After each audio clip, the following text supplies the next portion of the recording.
सिया उस रात अपने बच्चे के साथ खेल रही थी। वो अपने हाथों से चेहरा छुपाती, फिर अचानक हाथ हटाकर उसे हंसाती। उसका बेटा जोर जोर से हंसने लगता। लेकिन इस बार जैसे ही सिया ने चेहरे से हाथ हटाया, चारों तरफ सन्नाटा छा गया। उसकी सांसें गले में अटक गई, क्योंकि जो उसने देखा उससे उसके होश उड़ गए। उसका बेटा वहां से गायब हो चुका था। कुछ सेकंड पहले जो बच्चा उसके सामने था, वो अब नहीं है। राघव, राघव, हमारा हमारा बच्चा गायब हो गया। 2 साल पहले राघव शहर में नौकरी करता था और सिया घर संभालती थी। राघव काफी वक्त से अपने दम पर कुछ करना चाहता था, इसीलिए उसके दिमाग में बार बार बस एक ही बात चल रही थी, अपने खुद का बिजनेस शुरू करने की। आखिर एक दिन उसने ये बात सिया को बताई। सिया ने भी उसकी बात को समझा और दोनों ने मिलकर ये फैसला किया कि वो गांव जाकर राघव की माँ राजेश्वरी से मिलेंगे। फैसला हो चुका था और अब उनकी मंजिल सीधी गांव की तरफ थी। सिया, एक बात ध्यान रखना, घर पहुंचते ही जमीन बेचने वाली बात नहीं करनी है। हाँ, ये सही रहेगा। पहले 2-3 या 3-4 दिन आराम से रुकते हैं, फिर मौका देखकर माँ से बात करेंगे। हाँ, वैसे भी जाते ही ये सब बोलना अच्छा नहीं लगेगा। मैं उनसे पहली बार मिलने वाली हूँ, कुछ दिन रुककर ही बात करेंगे। सिया अपनी सास राजेश्वरी के बारे में सिर्फ उतना ही जानती थी जितना राघव ने उसे बताना ठीक समझा था। राजेश्वरी का घर गांव के घरों से थोड़ा दूर था। ऐसा लगता था जैसे गांव वहीं तक था और उसके बाद तो बस सन्नाटा शुरू हो जाता था। पुराना घर, टूटी दीवारें, अंधेरा आंगन और हवा जो चलती कम और सिसकती ज्यादा थी। सबसे अजीब बात तो ये थी, राजेश्वरी के घर पे गांव का कोई आदमी आता जाता नहीं था। कुछ ही देर बाद राघव और सिया उस घर के सामने खड़े थे। राघव ने बढ़कर दरवाजा खटखटाया। दरवाजा एक बार खटखटाया गया, फिर दूसरी बार, लेकिन अंदर से कोई आवाज नहीं आई। कुछ पल के सन्नाटे के बाद राघव ने फिर से दरवाजा खटखटाया। तब जाकर अंदर से धीमी चाल की आहट सुनाई दी। अगले ही पल पुराना सा दरवाजा धीरे से खुला और सामने राजेश्वरी खड़ी थी। जैसे ही राजेश्वरी ने राघव को देखा, उसके चेहरे पर एक अलग सी राहत और खुशी उभर आई। फिर राजेश्वरी की नजर सिया पर गई। राजेश्वरी ने उन दोनों को अंदर बुला लिया। घर अंदर से भी उतना ही पुराना और खामोश था जितना कि बाहर से लग रहा था। राघव, तू आ गया?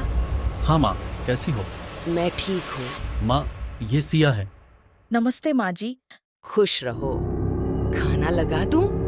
नहीं माँ, हम रास्ते में खाकर आए हैं। ठीक है, सफर लंबा था, तुम दोनों थक गए होगे, जाओ आराम कर लो। सफर लंबा था, इसलिए राघव और सिया सच में काफी थक चुके थे।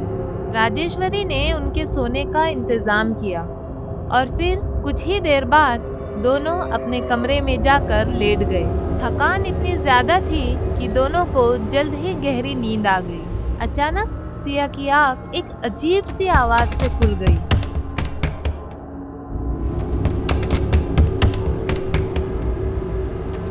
जैसे कोई घर के अंदर नंगे पांव इधर उधर भाग रहा हो, कभी एक तरफ से तो कभी दूसरी तरफ से, और फिर अचानक सब कुछ बिल्कुल चुप हो गया।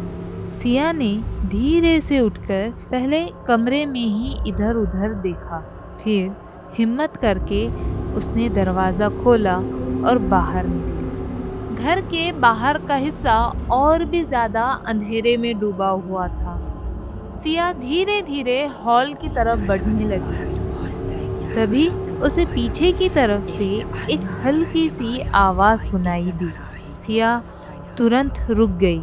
उसने पलटकर पीछे देखा। पीछे वाला कमरा आधा खुला हुआ था और उसका पुराना दरवाजा हवा से धीरे धीरे हिल रहा था। आवाज वहीं से आ रही थी। सिया संभलते हुए उस कमरे की तरफ बढ़ी। दरवाजा और खुला। उसने अंदर झांक कर देखा। कमरा काफी पुराना था और उसमें अंधेरा था। सामने जमीन के एक कोने में नीचे जाने वाली पुरानी सीढ़ियां बनी हुई थी, जैसे घर के अंदर कोई छुपा तहखाना हो। सिया की सांसें धीमी पड़ गई। आवाज नीचे से ही आ रही थी। डर और बेचैनी के बीच वो धीरे धीरे उन सीढ़ियों से नीचे उतरने लगी। हर कदम के साथ अंधेरा और गहरा होता जा रहा था। नीचे से धीमी आवाज में कुछ मंत्र जैसे लफ्ज सुनाई दे रहे थे। सिया सीढ़ियाँ उतर कर नीचे पहुंची और जो उसने वहां देखा उससे उसका खून जम गया। सामने राजेश्वरी बैठी थी। उसके सामने एक पुरानी थाली रखी थी जिसमें राख, काले धागे, तेल का दिया और कुछ अजीब सी चीजें पड़ी थी। वो धीमी आवाज में कुछ मंत्र पढ़ रही थी, जैसे किसी अनजानी ताकत से बात कर रही हो। सिया की आंखें फट कर रह गई। उसके चेहरे पर पसीना उभर आया। दिल इतनी जोर से धड़क रहा था जैसे अंधेरे में उसकी धड़कनें भी सुनाई दे रही हो। वो समझ ही नहीं पा रही थी इतनी रात को उसकी सास वहां उस तहखाने में आखिर कर क्या रही थी। तभी घबराहट में सिया का पैर पास रखी एक पुरानी प्लेट से टकरा गया। आवाज होते ही राजेश्वरी एकदम से चुप हो गई। उसका चेहरा पल भर में पीछे मुड़ गया। प्लेट गिरते ही सिया तुरंत पास रखे एक बड़े पुराने ड्रम के पीछे छिप गई। उसकी सांसें तेज चल रही थी और वो अपने मुंह पर हाथ रखकर खुद को चुप रखने की कोशिश कर रही थी।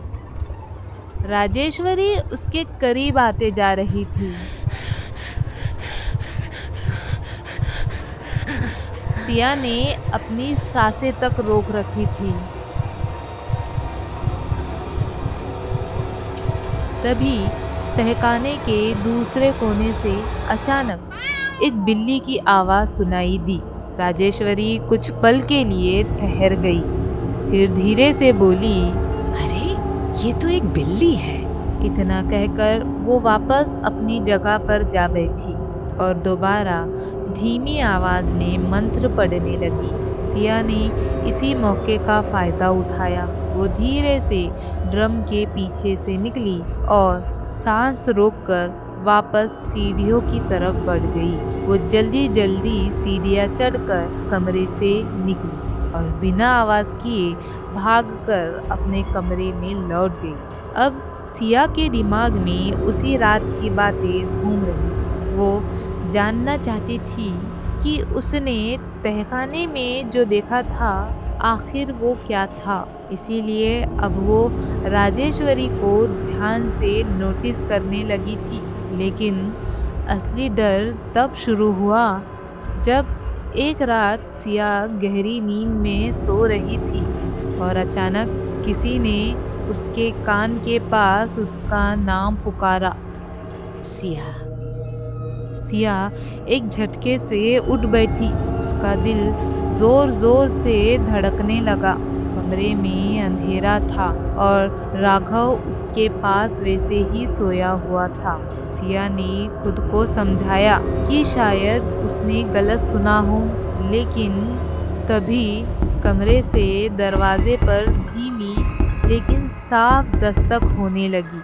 सिया जम सी गई। कुछ पल तक वो बस सुनती रही। फिर जैसे ही आवाज बंद हुई उसने हिम्मत करके दरवाज़ा खोला, लेकिन बाहर कोई नहीं था। सिया अभी दरवाज़ा बंद करने ही वाली थी, तभी उसे घर के बाहर से किसी ने फिर धीमी आवाज़ में पुकारा। सिया धीरे धीरे खिड़की की तरफ बढ़ी। बाहर घना अंधेरा फैला हुआ था, लेकिन जैसे ही उसने खिड़की से झांक कर देखा, उसकी नज़र एक औरत पर जा टिकी। जो अपने छोटे से बच्चे को सीने से लगाए घर के बाहर खड़ी थी। उस औरत का चेहरा दहशत में भरा हुआ था और ऐसा लग रहा था जैसे वो किसी भयानक मुसीबत से भागकर यहाँ पहुंची हो। पहले तो सिया कुछ समझ ही नहीं पाई, लेकिन अगले ही पल वो औरत कांपती हुई आवाज में बोली, प्लीज मुझे बचा लो, वो लोग मेरे बच्चे को मार डालेंगे। ये शब्द सुनते ही सिया के रोंगटे खड़े हो गए। बिना एक पल गवाए उसने दरवाजा खोला और उस औरत को अंदर ले आई।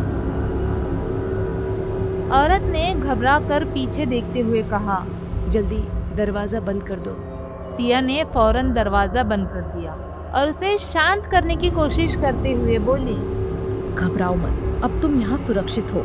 लेकिन कौन है वो लोग जो तुम्हारे बच्चे के पीछे पड़े हैं?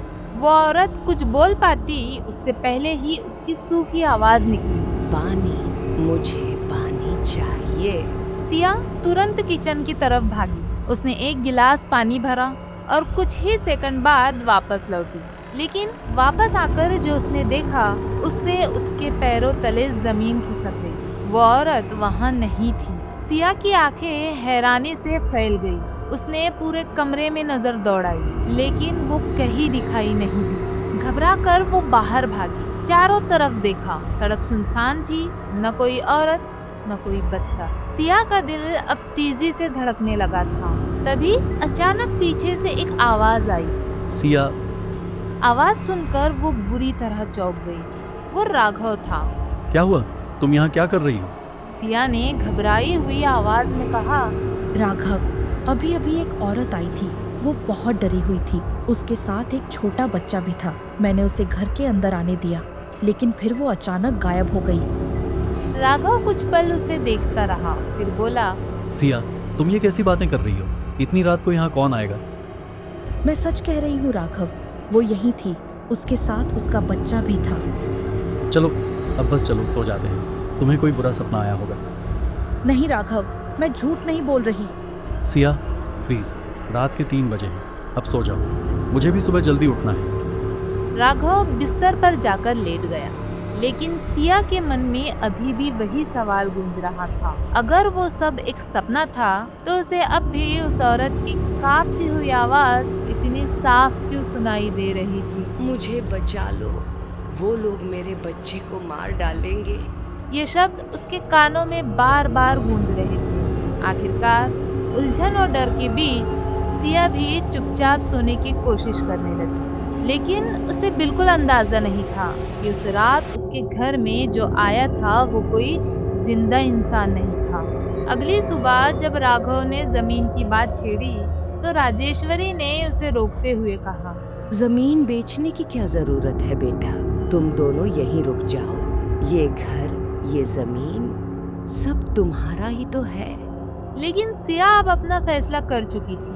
उसने राघव को साफ शब्दों में बता दिया कि वो अब इस गांव में एक पल भी नहीं रुकना चाहती थी। उसे नहीं पता था कि उसी वक्त वहां से गुजर रही राजेश्वरी ने उसकी ये बात सुन ली थी। कुछ पल के लिए उसके चेहरे पर एक गहरी उदासी उतर आई, जैसे कोई अपना उससे फिर दूर जा रहा हो। सिया की बात सुनने के बाद राघव ने फैसला कर लिया था। वो अब उस गांव में एक दिन भी नहीं रुकना चाहता था। राजेश्वरी बरामदे में खड़ी उन्हें जाते हुए देख रही थी। उसकी आंखों में गुस्सा कम और दर्द ज्यादा था। कुछ पल की खामोशी के बाद वो धीमे स्वर में बोली, मैंने तुमसे सिर्फ इतना कहा था कि यहीं रुक जाओ। ये घर, ये जमीन सब तुम्हारा ही तो है। मुझे कुछ नहीं चाहिए था, बस मेरा बेटा मेरे पास रहे। सिया चुप रही। राजेश्वरी ने एक गहरी सांस ली, फिर उसकी आवाज अचानक भारी हो गई। तुम उसे मुझसे दूर ले जा रही हो और शायद तुम्हें इसका एहसास भी नहीं है। तुम नहीं जानती अपने बच्चे को खोने का दर्द कैसा होता है। कुछ सेकंड तक वहाँ सन्नाटा छाया रहा। फिर राघव ने सिया का हाथ पकड़ा और दोनों वहाँ से चले गए। राजेश्वरी देर तक सड़क पर जाती उनकी गाड़ी को देखती रही, जब तक वो उसकी नजरों से पूरी तरह ओझल नहीं हो गई। उस वक्त ना तो सिया को, न राघव को और ना ही खुद राजेश्वरी को इस बात का अंदाजा था कि उनकी जिंदगी का सबसे भयानक अध्याय अभी शुरू हुआ है। फिर उस दिन सब बदल गया। राघव और सिया उसी गांव की तरफ वापस लौट रहे थे। कुछ घंटे पहले उसका बच्चा उसकी आंखों के सामने से गायब हो गया था और अब उसके दिमाग में सिर्फ एक ही नाम घूम रहा था, राजेश्वरी। कुछ ही देर बाद वो घर पर पहुंचे। दरवाजा खुला। राजेश्वरी सामने खड़ी थी। उन्हें देखकर उसके चेहरे पर हैरानी साफ दिखाई दी, लेकिन इससे पहले कि वो कुछ समझ पाती, सिया चीख पड़ी। मेरा बच्चा कहाँ है? बताओ, मेरा बच्चा कहाँ है? राजेश्वरी एक पल के लिए जड़ हो गई। क्या? मेरा बच्चा गायब हो गया है।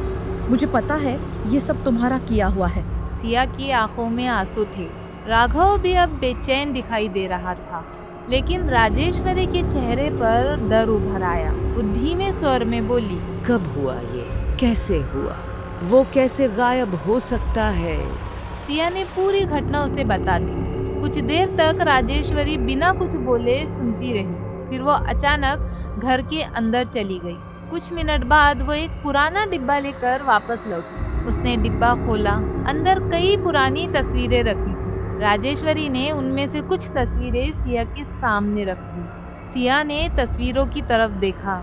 वो अलग अलग बच्चों की तस्वीरें थी। ये कौन है? ये वो बच्चे हैं जो एक एक करके इस गांव से गायब हो गए। सिया और राघव दोनों के चेहरे का रंग उड़ गया। तुम्हारा बच्चा पहला नहीं है और शायद आखिरी भी नहीं। फिर अचानक राजेश्वरी ने सिया की तरफ देखा। उसकी आंखों में अब डर था, सचमुच का डर। सिया, जब तुम यहाँ थी, क्या तुम्हारे साथ कुछ अजीब हुआ था? सिया चुप रही। राजेश्वरी फिर बोली, ध्यान से सोचो, क्या तुमने कुछ ऐसा देखा था जिसने तुम्हारे मन में एक अनजाना भय छोड़ दिया हो? सिया की आंखों के सामने अचानक एक पुरानी याद चमकी। एक रात दरवाजे पर दस्तक, गोद में बच्चा लिए खड़ी एक औरत। सिया की सांस अटक गई। राजेश्वरी धीरे धीरे उसके करीब आई और लगभग फुसफुसाते हुए बोली, सिया, क्या तुमने किसी को घर के अंदर आने दिया था?